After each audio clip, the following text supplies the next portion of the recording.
The retired man heard a sudden, hollow cry echo from beneath the ground, sharp, frightened, and unmistakably familiar. When he ran toward the sound and looked down, his heart dropped. His old German shepherd had fallen into a deep hole, trapped, injured, and unable to climb out. What the man did next, the decision he made without knowing if he could survive it, would test the limits of loyalty, courage, and love. Before we begin, make sure to subscribe to the channel, like this video, and turn on notifications. It helps us keep sharing powerful stories about old dogs, second chances, and bonds that never break. The land behind the cabin had always been familiar. For nearly 20 years, Walter Hayes had walked those woods with the same steady rhythm, boots crunching over leaves, breath sinking with the quiet hum of nature. Retirement had slowed him, but it hadn't taken the one thing he valued most, routine. And beside him, always, was Rusty. The old German shepherd moved carefully now, gray muzzle lowered, hips stiff with age. But he never strayed far, not since his legs began to betray him, not since Walter's steps grew slower too. "Easy, boy," Walter said gently as they followed the narrow trail near the creek. "No rush." Rusty's tail swayed lazily. Then the earth collapsed. It happened so fast Walter barely understood it. One moment Rusty was there. The next, the ground beneath him gave way with a dull crack and a rush of dirt. Rusty vanished. A sharp yelp tore through the air. "Rusty!" Walter dropped his walking stick and ran, heart pounding violently as he reached the edge of the hole. Dirt crumbled under his boots as he skidded to a stop. The hole was deeper than he expected, a narrow sinkhole hidden beneath leaves and soft soil. At the bottom, half shrouded in shadow, Rusty lay twisted awkwardly, chest heaving, eyes wide with panic. "Don't move," Walter shouted, though his own voice shook. Rusty whined softly, trying to stand, then cried out again and fell back. Walter dropped to his knees, peering down, his chest tight with fear. "It's okay. I've got you. I'm right here." But even as he said it, he knew the truth. The hole was too deep to reach into. The sides were steep, loose, unstable, and Rusty was too old to climb. Walter's hands trembled as he scanned the area. He needed a rope, a branch, anything. But the ground shifted again. More dirt slid into the hole, dust rising, stones clattering down around Rusty. The dog whimpered, pressing himself against the wall, terrified. Walter's breath came fast and shallow. He felt the weight of his years pressing into his chest. His knees ached. His back burned. He knew better than anyone what happened when an old body pushed too far. But he also knew this. Rusty wouldn't last long down there.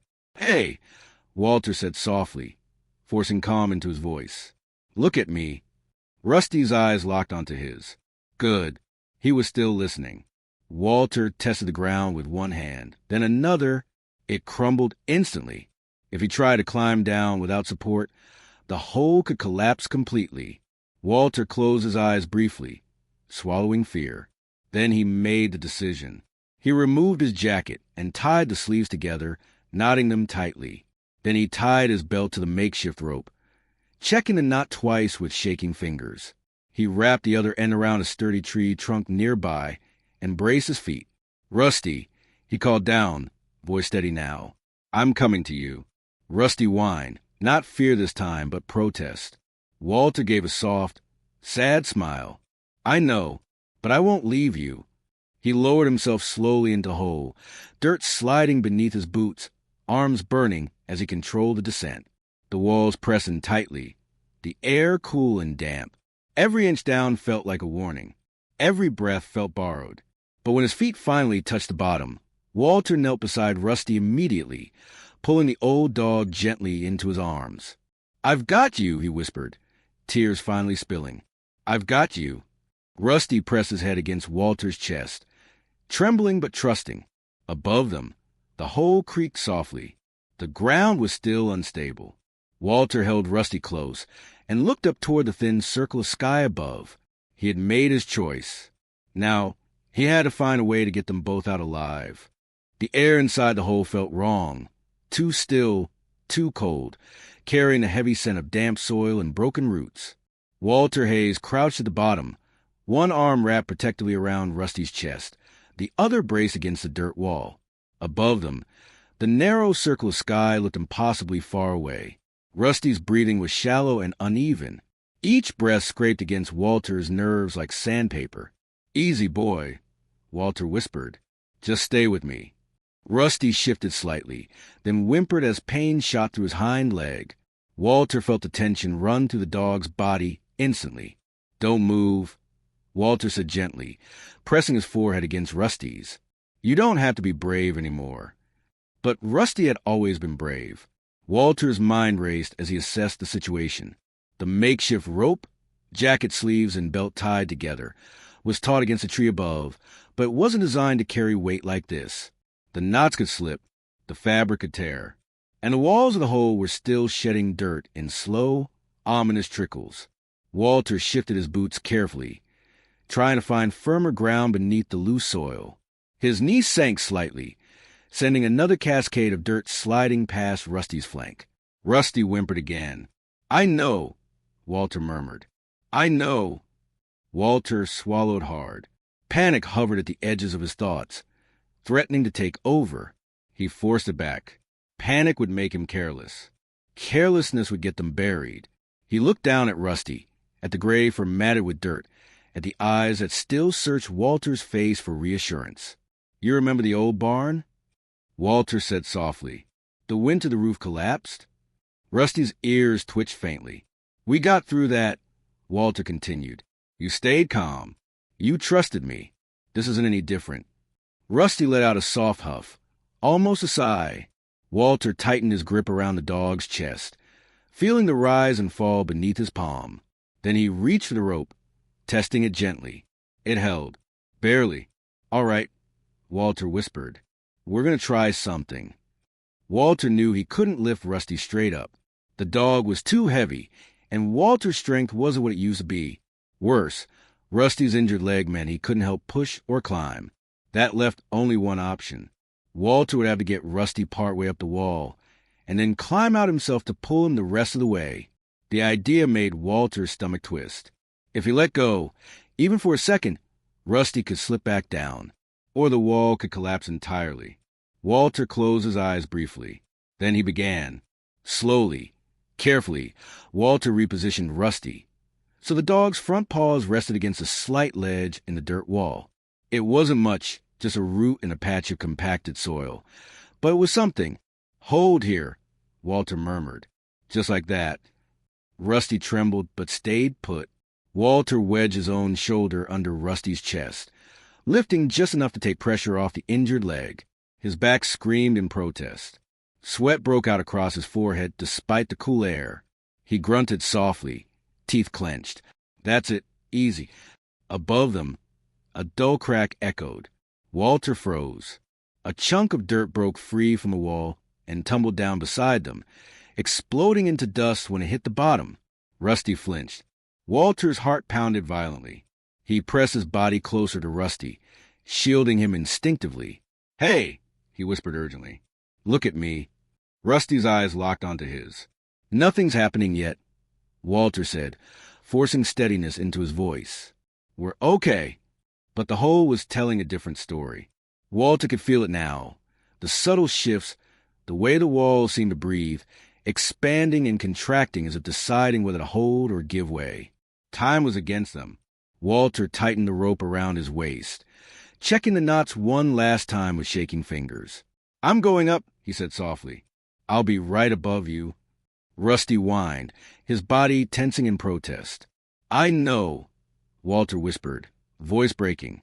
"I know you don't like it, but I won't leave. I promise." Walter placed both hands against the wall and began to climb. Every movement was slow, deliberate. He dug his boots into the dirt, using roots and small protrusions to gain purchase. His arms burned. His shoulders screamed. The rope pulled tight against his waist, steadying him barely. Halfway up, Walter's foot slipped. He slammed into the wall, knocking the air from his lungs. Dirt cascaded down around Rusty, who cried out in fear. "I'm okay." Walter gasped, though his chest ached fiercely. "I'm okay." But the wall was crumbling faster now. Walter forced himself to keep moving, inch by inch, dragging his body upward with stubborn determination. When his hands finally reached the edge of the hole, he collapsed forward, gasping, arms shaking violently. He lay there for a moment, chest heaving, staring at the sky. Then he heard Rusty, a thin, frightened whine from below.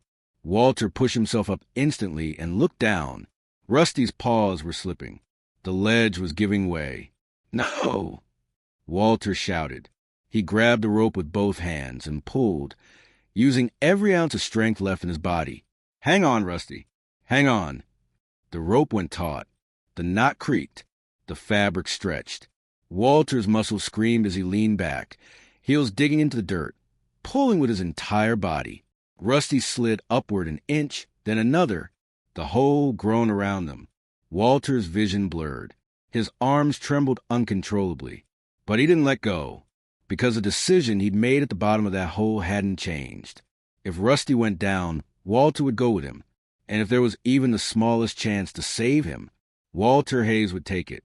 Walter Hayes felt the rope bite into his waist as he leaned back, heels sliding across loose dirt. His arms shook violently, muscles screaming in protest as he pulled with everything he had left. Below him, Rusty's weight dragged against the rope, the old German shepherd's claws scraping helplessly at the crumbling wall of the hole. "Stay with me, boy," Walter shouted, his voice raw and breaking. Rusty whimpered, panic rising in his chest as dirt slid beneath his paws. The ledge that had supported him moments earlier was gone now, swallowed by the collapsing earth.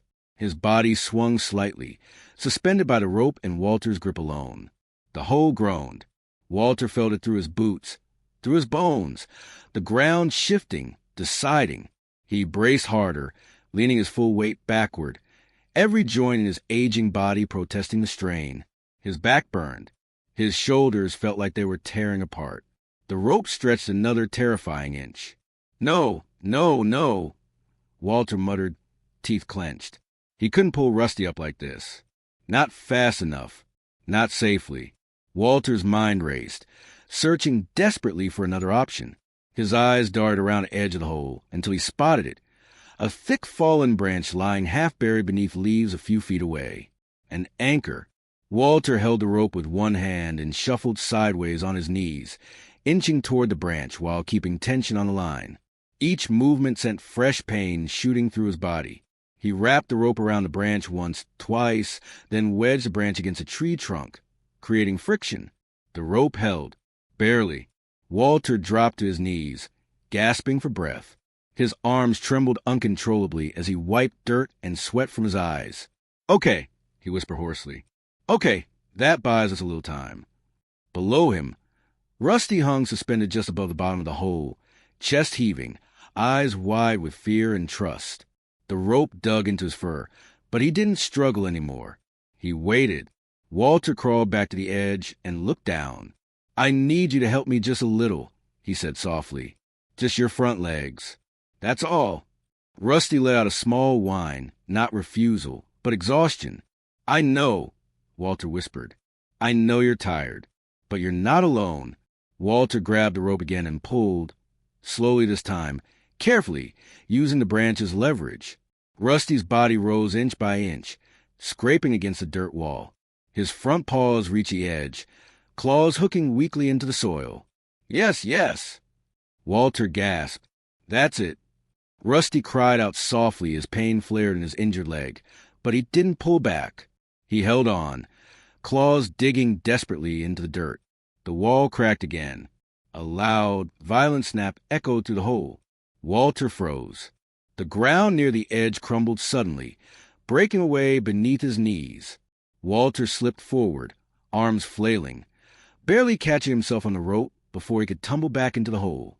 His heart hammered wildly in his chest. This was it. There would be no second attempt. Walter locked eyes with Rusty, who was trembling violently now, half out of the hole, half still trapped below. "I'm sorry," Walter whispered. "I wanted to do this better." Rusty's eyes never left his. They were calm, trusting. Walter felt something inside him break, and then harden into resolve. He wrapped the rope once more around his forearms, ignoring the pain, and leaned back with everything he had left. His boots dug trenches into the dirt as he pulled. Rusty slid upward. Slowly, painfully, the rope creaked. Walter screamed as fire shot through his shoulder. But he didn't stop. He couldn't. He dragged Rusty the final inches, the dog's body scraping hard against the edge before finally tipping over onto solid ground. Rusty collapsed beside him. For a moment, Walter couldn't move. He lay there, chest heaving, vision swimming, ears ringing with the sound of his own breath. Then he felt it. Rusty's warm body pressed against his side. Alive. Walter laughed, a broken, breathless sound that turned into a sob. He wrapped his arms around the old German shepherd, pulling him close despite the pain. "We did it," he whispered. "You hear me?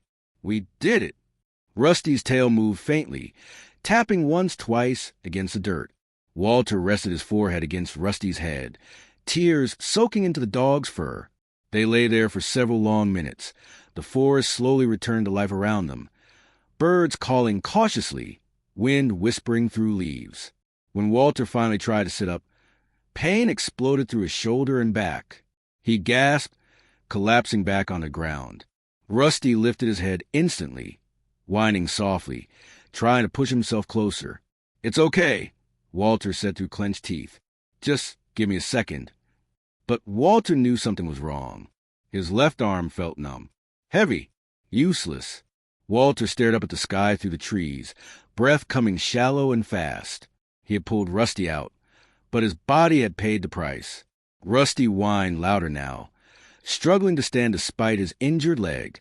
He leaned awkwardly against Walter, pressing his weight into him, trying to keep him upright. Walter smiled weakly. "You're helping me now," he whispered. Walter fumbled for his phone with his good hand and managed to call for help, his voice shaking as he explained where they were. When he ended the call, he closed his eyes briefly. "Help's coming," he said. "We just need to stay awake." Rusty rested his head against Walter's chest, breathing slow and steady, grounding him. Walter listened to that sound, the sound he had almost lost forever. As the minutes passed, Walter felt exhaustion pulling at him like gravity. His eyelids drooped. "No," he murmured. "Not yet." Rusty lifted his head suddenly and licked Walter's cheek, rough, warm, insistent. Walter chuckled weakly. "All right, I'm awake." In the distance, faint but growing louder, Walter heard it. Sirens. Relief washed through him in a wave so strong it nearly knocked him unconscious. They had survived. But as Walter lay there holding Rusty, one truth settled heavy in his heart. Saving Rusty had cost him more than strength, and what came next would require a decision even harder than jumping into that hole. The sirens grew louder, cutting to the forest like a promise and a warning all at once. Walter Hayes lay on the cold ground beside Rusty, staring up at the shifting canopy of leaves above them. His left arm lay useless against his side, numb and heavy, while a deep, throbbing pain radiated from his shoulder down into his chest. Rusty stayed pressed against him, trembling but alert. "I hear them," Walter whispered, forcing the words through a tight throat. "We're not alone anymore." Rusty's ears twitched at the distant sound, but his eyes never left Walter's face. He whined softly, nudging Walter's shoulder with his nose, as if urging him to stay awake. "I'm here," Walter said, though his vision swam. "I'm not going anywhere." The minutes stretched painfully long. Walter focused on Rusty's breathing, slow, uneven, but steady. He counted each rise and fall like a lifeline, grounding himself against the creeping fog of exhaustion threatening to pull him under. Finally, voices broke through the trees. "Over here." Footsteps crashed through brush, and moments later, 2 rescue workers burst into the clearing, followed by a paramedic. They froze when they saw the collapsed hole behind them, the torn rope, the old man lying on the ground with the dog pressed tightly against him. "Sir, don't move," one of them called out, kneeling beside Walter. "You're safe now." Walter let out a shaky breath. "The dog, my dog." "We've got him," the paramedic said quickly, already examining Rusty's injured leg. "He's alive. You did a hell of a job." Walter closed his eyes briefly, relief washing through him so strongly it felt like weakness. They worked efficiently, stabilizing Walter's shoulder and easing him onto a stretcher. Rusty protested weakly when they tried to separate them, whining and scrambling despite the pain in his leg. "It's okay," Walter murmured, reaching out with his good hand. "I'm right here. I'm not leaving." The rescuers exchanged a look and nodded. They allowed Rusty to stay close, placing him carefully on a blanket beside the stretcher. As they carried Walter out of the forest, he watched the trees slide past, sunlight flickering through branches like memories he couldn't quite grasp. His body ached everywhere, but his heart felt oddly steady. At the hospital, time blurred. X-rays, questions, gentle hands, and clipped voices. Walter's shoulder was dislocated and badly strained. Torn ligaments. Weeks of recovery. No heavy lifting. No strain. "You were lucky," the doctor said quietly. "Another minute down there, and it could have been much worse." Walter nodded. "What about my dog?" The vet arrived shortly after.